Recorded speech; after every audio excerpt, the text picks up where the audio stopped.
Aujourd'hui, on va parler d'engagement en formation. Alors vous allez me dire, on a déjà parlé de motivation la dernière fois, pourquoi est-ce que maintenant on parle d'engagement?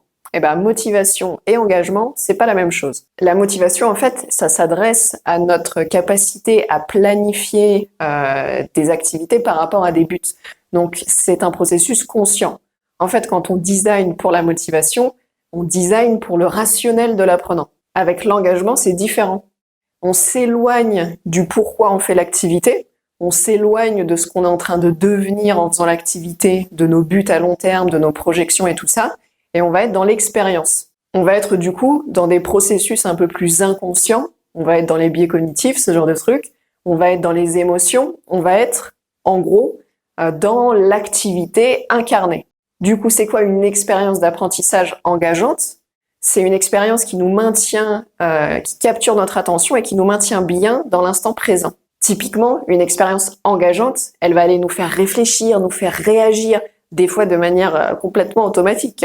Elle va aller jouer avec nos émotions, des fois positives, des fois négatives, mais elle va créer chez nous une activité, qu'elle soit affective, cognitive ou comportementale. On va être pleinement présent et engagé avec l'activité. Ok, donc on veut pleinement engager nos apprenants dans l'activité. Comment on fait? Comment on design pour l'engagement?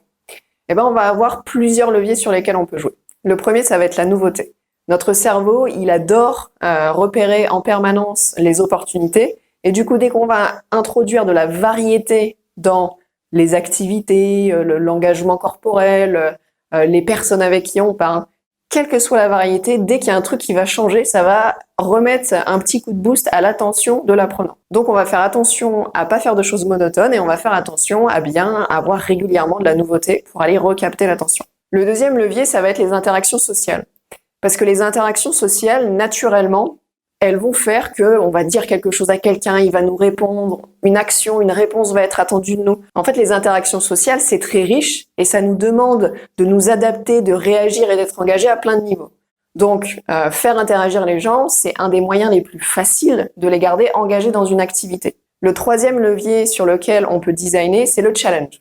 Donc, le challenge, c'est proposer une activité à l'apprenant où il y a une part d'incertitude, donc il n'est pas sûr d'y arriver les doigts dans le nez, il faut que ça soit un petit peu difficile, mais atteignable.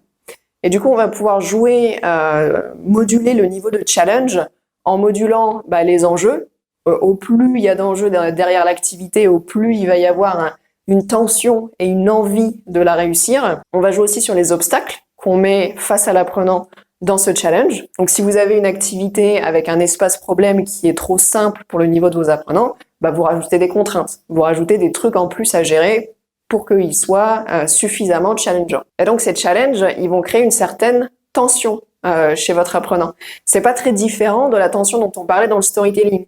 C'est que votre apprenant, il veut atteindre un but et il a des difficultés, il a des conflits avec les problèmes que vous lui donnez qu'il rencontre sur son chemin.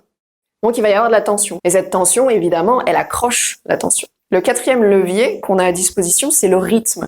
C'est le rythme des activités et l'intensité des activités. En fait, il ne faut pas que vos apprenants ils soient tout le temps complètement sur les nerfs, saturés, en train de faire un truc qui a de grands enjeux. Ça va les fatiguer, en fait. Il faut alterner des activités très prenantes avec des activités plus chill, plus réflexives, où ils sont plus dans la prise de recul et tout est calme. Et juste après, bim, vous leur remettez un truc très engageant qui va de nouveau les remobiliser. C'est cette variation dans les niveaux d'activité et les niveaux d'engagement qui va aussi donner du rythme à votre formation et qui va faire, encore une fois, qu'il y a une impression de nouveauté. C'est pas tout le temps sous tension et dans le stress. Il y a des moments où ça va redescendre, ça va remonter, ça va redescendre. Enfin, le dernier levier sur lequel vous pouvez jouer, c'est les arcs narratifs. Les arcs narratifs, ça va être par exemple d'avoir une séquence qui a vraiment une fin, où ils ont l'impression d'avoir vu tout ce qu'il y a à voir dans un sous-domaine, donc il va y avoir un sentiment de complétion. Et après, à la fin, vous pouvez mettre un cliffhanger, un peu comme dans les séries télé, genre ils voient tout le truc, mais il y a le sentiment de complétion, et en même temps, à la fin, ils ont le sentiment que mince, il y a un truc qu'ils maîtrisent pas, et il va falloir du coup qu'ils aillent au chapitre suivant pour aller acquérir ce truc qui leur manque. Et du coup, il va y avoir un sentiment d'anticipation, C'est j'ai fini un arc narratif, je suis satisfait et en même temps j'ai cette envie d'aller voir ce qui se passe après. Donc ça c'est plus facile à faire sur une formation longue, sur une formation courte d'un jour ou deux, c'est vachement plus dur de faire des arcs narratifs intéressants. Mais en tout cas si vous faites des formations un peu plus longues, gardez ça en tête. C'est super intéressant d'essayer de voir ça comme une histoire en plusieurs actes, parce que ça va créer déjà un sentiment d'anticipation et en plus une espèce d'excitation au fait que tout a été construit, pensé sur l'ensemble de la formation, et du coup ils vont un peu avoir le sentiment qu'ils sont embarqués dans une histoire ultra construite et qui va les embarquer quelque part. Donc ça reste le pouvoir du storytelling comme on en a déjà parlé. Vous allez me dire, ok, j'ai donné des leviers, des ingrédients, mais est-ce qu'il y a des frameworks, est-ce qu'il y a des recettes toutes faites qu'on peut appliquer pour être sûr de ne pas se tromper? Eh bien non. Le problème du design d'expérience, c'est évidemment que ça dépend du public et ça dépend un peu du côté artistique et de l'empathie de la personne qui crée l'expérience. Ça dépend évidemment de ce qui se passe en salle de classe avec le formateur. Donc il va falloir aller créer une expérience et aller la tester sur le public. Faire très attention, être très à l'écoute du public, de son niveau d'énergie, de qu'est-ce qu'ils ont ressenti, tout ça, pour après aller adapter le design. Mais c'est vraiment comme écrire une histoire ou créer vraiment un jeu. On a des bonnes pratiques, mais sans s'être mis en face de son public et que le public du coup l'ait vécu, que l'expérience ait vraiment émergé, et ben tant qu'on n'a pas ça, on saura pas ce qu'il y a à ajuster. Et c'est bien toute la difficulté.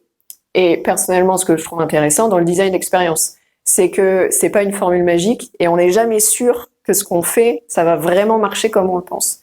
Donc il y a toujours une petite part de tension et d'incertitude. Et du coup, c'est bien ça qui rend l'expérience engageante pour le concepteur aussi. À bientôt.